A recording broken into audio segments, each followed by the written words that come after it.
Our next guest runs a hedge fund specializing in commodities investing. Dwight Anderson, the founder of Ospraie Management, joins us now. Welcome to our show. It's great to have you on. Scott, appreciate it. Thank you very much for having me here. I mean, this is your wheelhouse. Truly is. Now's your moment. How are you taking advantage of it? Well, both taking advantage, but also worried about it, Scott. Coming into this year, we were already worried about food pricing and agricultural prices.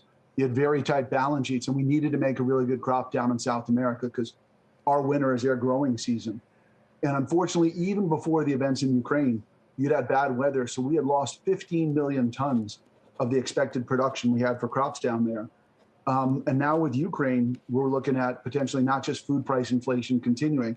You're already at 40-year highs in terms of those prices, but with a stocks-to-use ratio at 20-year lows outside of China, if the Ukrainian farmers don't get on their tractors, that's 100 million tons of food that's not going to be grown. So we're not just concerned about food inflation and prices continuing. We're actually worried about food availability and shortages, especially in the developing world, as this year progresses. Surely, and rightfully so.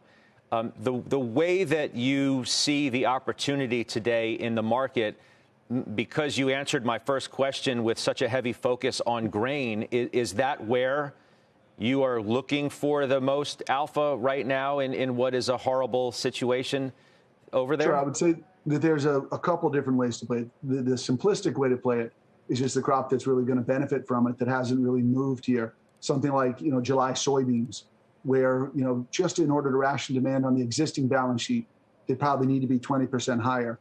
But the other aspect that's a development, both of the phenomenal row crop profitability, but also other events that have interrupted supply, are the fertilizer stocks. So there's the cheapest farmland and farming company in the world is trading on the New York Stock Exchange, Adecco Agro, at more than a 15% free cash flow yield.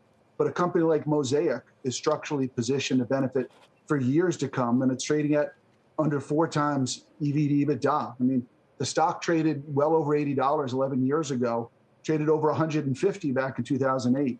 And so that aspect of whether it's the absolute grains and row crops or the farming equities like at Adecco Agro or the fertilizer stocks like the Mosaic, those are the ones that are structurally positioned to benefit from this.